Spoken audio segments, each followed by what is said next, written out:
Сәлем достар, бүгін ерекше дәмді жент дайындайтын боламыз. Бұл женттің ерекшелігі құрамында, сондықтан видеоны соңына дейін қарауыңызды сұраймын. Арнама тіркеліп, лайк басып кетуді ұмытпаңыз.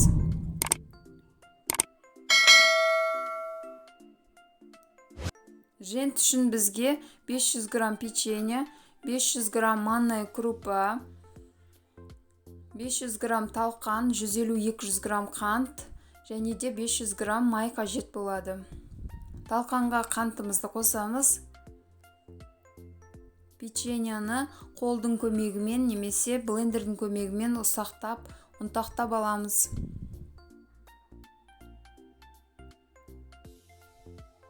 Манная крупаны қызып тұрған табаға салып, үнемі араластырып отырып қуырып аламыз. Қоңырқай түске айналуы қажет. Талқанның түсімен бірдей болды.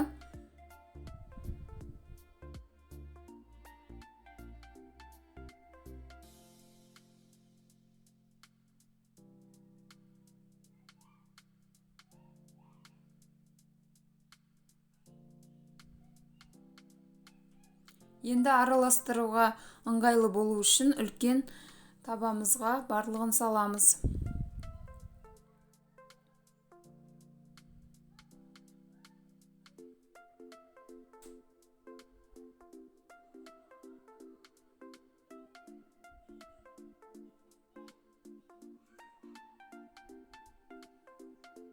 Май қосамыз. Майдың сапалы болғаны дұрыс. Сондықтан 75%-дан жоғары майды қолданғандарыңыз жөн. Бізде масло к чаю майы.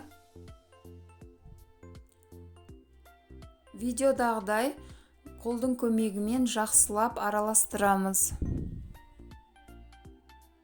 Осы тұста изюм қоссаңыздар да болады, бірақ бүгін біз изюм қосқан жоқпыз.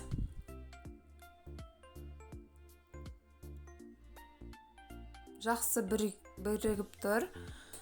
Дайын деген сөз. Енді жайпақ табағымызға орналастырамыз.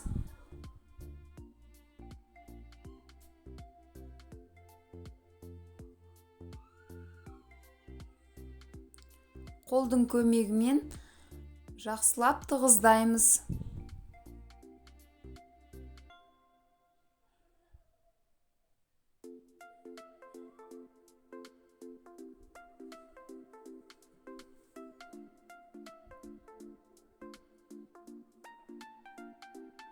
Көріп тұрғандарыңыздай теп-тегіс тығыз орналасты.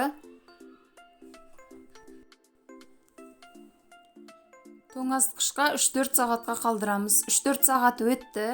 Енді пышақтың көмегімен бөлшектерге бөлеміз. Дастарханға ұсынамыз.